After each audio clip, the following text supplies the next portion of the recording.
Bien le bonjour, chers amis modélistes. Aujourd'hui, j'attaque un nouveau kit qui est la poudrière du rempart sud. Alors, ce kit-là, c'est un élément vendu séparément qui constituait le château de Bran. Et cette partie-là du château, je ne l'ai pas encore construite. Donc, du coup, en faisant ce kit, donc la poudrière, donc, qui est la référence 130-825, Pulvertum mit Vergang. Excusez-moi de mon accent absolument terrible. Mais du coup, ça me permettait de faire deux choses. Un, de tester le montage sur un kit qui ne fait pas partie du château. Ensuite, d'avoir cet élément-là, parce qu'il y a quand même pas mal de choses que je voulais mettre en place. Alors par contre, Faller, je sais pas, là, le technicien en charge des plastiques chez Faller a dû faire tomber son café dans l'injecteuse à plastique, parce que nous avons une couleur limite café au lait caramel, alors que normalement, sur les autres kits, c'était plutôt un blanc chantilly. Donc du coup, cette couleur est pas terrible, parce que si je veux appliquer derrière les couleurs pour qui soient similaires en fait à l'enduit sur le château, je vais devoir peindre ces plastiques, enfin plutôt je vais devoir mettre des apprêts. Alors le Chaos Black à l'intérieur, ça c'est une institution pour éviter les fuites de lumière à travers du plastique, donc ça c'est une chose.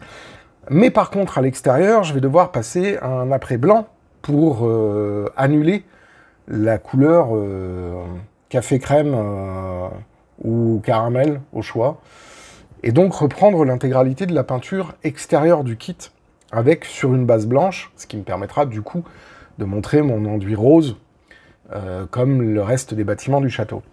Alors ce kit est un petit peu délicat parce qu'il y a pas mal de raccords avec des courbes et des congés, et donc du coup il faut bien s'assurer de la mise en place des pièces pour que déjà les pièces soient bien face à face. Et il faut aussi s'assurer que l'ensemble soit bien solide, parce qu'après je vais devoir faire des corrections avec un produit qui va me permettre de revoir les joints entre les pièces plastiques, ça s'appelle donc du Tamiya Putty. Et du coup, ça va m'obliger à peindre le montage une fois que tout est monté. Et non pas faire les peintures des pièces détachées indépendamment. Pour justement faire des raccords entre ces différentes pièces qui ont des formes un peu particulières. Donc là, vous voyez, je suis en train de coller les pièces. J'ai pas mis les fenêtres.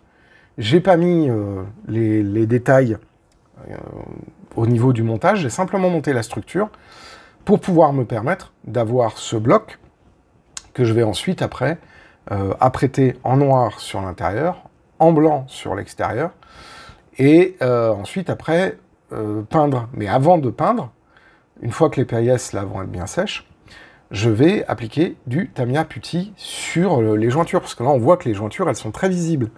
Et donc, quand bien même je ferai une peinture dessus, j'aurai toujours ces traits verticaux qui viendraient gâcher un petit peu l'aspect final de la maquette. Donc là, j'applique du Tamiya Putty. Donc c'est en fait une résine monocomposant. Alors le Tamiya Putty peut se diluer à l'acétone. Si vraiment je vois que ça a trop écrasé les détails, avec une brosse à dents trempée dans l'acétone, je pourrais revenir brosser la surface du Tamiya Putty pour enlever les excédents, mais bon, de ce que j'en ai vu, c'était plutôt pas mal, j'avais pas besoin de revoir là-dessus. Donc il y avait Saint-Ofer qui faisait un produit assez équivalent, monocomposant, qui était plutôt pas mal et qui était moins cher que le Tamiya Putty, mais qui était exactement la même chose. Et ça, pour la maquette, c'est pas mal. Alors effectivement, comme c'est à base d'acétone, ça va légèrement ramollir le plastique, ce qui fait que si on en met une trop grosse profondeur, en séchant, ça va se rétracter. Donc du coup, il faudra en remettre. Donc il faut faire très attention quand on applique le putty, à faire en sorte d'être sûr qu'il n'y ait pas de trou trop profond à combler, et que ce soit uniquement des aspérités de surface. Alors ensuite, après, j'utilise un papier à grains de 500, mouillé. Alors au départ, je ne l'avais pas fait mouiller, puis je me dis, c'est quand même un peu galère. Donc, je vais aller chercher de l'eau pour pouvoir faire l'égrainage.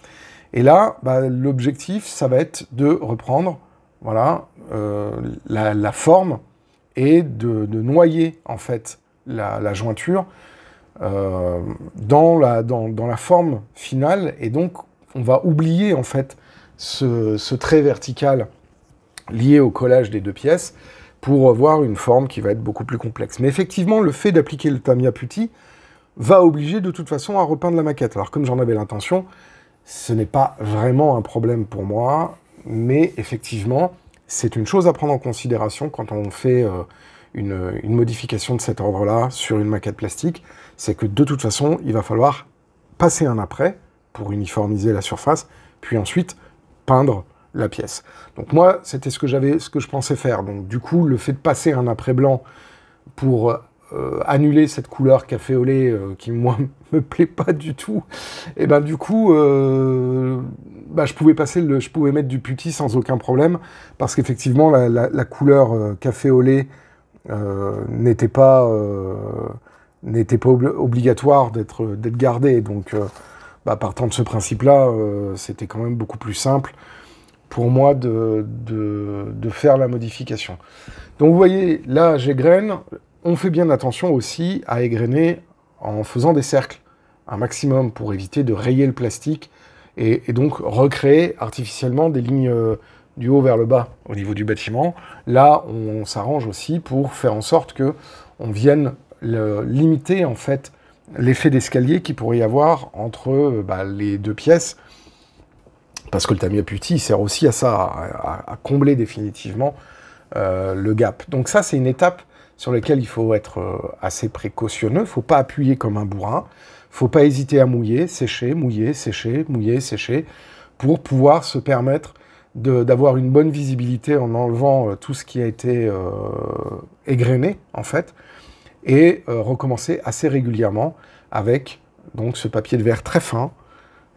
Alors, on pourrait commencer avec un peu plus gros, mais là, j'ai pas beaucoup de matière à enlever, en fait, parce que j'en ai mis très très peu, toute proportion gardée. Mais par contre, ce qui est important, c'est d'essayer d'obtenir un aspect à la fois un peu rugueux, comme c'est le cas sur la maquette, parce que c'est quand même un mur enduit, hein, donc c'est pas un truc lisse. On fait pas une correction de carrossier, là. Hein. Là, on vient créer des aspérités, mais gommer, en fait, la linéarité. Mais s'il reste des choses, voilà, tant mieux. Donc après, j'ai passé mon après blanc et mon après noir. Et donc là, maintenant, je vais pouvoir attaquer la dernière étape, qui est effectivement de peindre couleur chair, comme les autres bâtiments de l'enduit. Alors, vous avez vu que sur ce modèle, il y a des endroits où l'enduit s'est barré, où on va voir les pierres derrière, et donc les pierres seront ensuite après repeintes, avec la même méthode de ma trilogie habituelle, mais spécifiquement à ces endroits-là. Donc du coup, je vais avoir à la fois cet enduit très pâle et les parties abîmées des murs qui vont venir ensuite après être repeints spécifiquement. Alors, Faller a fait des gravures qui sont très profondes à cet endroit-là, donc même en ayant fait une passe d'après plus la peinture couleur chair de base qui montre donc l'enduit, et c'est exactement la même peinture que j'ai utilisée sur les débuts du château, et ben du coup je vais pouvoir obtenir quelque chose d'assez sympathique. Voilà, donc ça c'était un petit peu la technique dont je voulais parler spécifiquement dans cette vidéo, c'est justement comment on corrige quand on fait des assemblages sur une maquette plastique à l'aide du Tamiya Putty. Je n'avais jamais montré cet usage avant parce que j'avais jamais été confronté à des surfaces comme ça qui nécessitait des corrections, sinon ça restait trop visible. J'espère que vous avez apprécié ce petit tutoriel totalement improvisé. Un grand merci à toutes les personnes qui font des tips sur Tipeee. Un grand merci aussi, vous êtes de plus en plus nombreux à suivre l'activité de la chaîne. Bienvenue à Wissenheim. Et puis moi, je vous dis à très bientôt pour la suite de la construction du réseau et de son extension. D'ici là, portez-vous bien et faites du train. Ciao!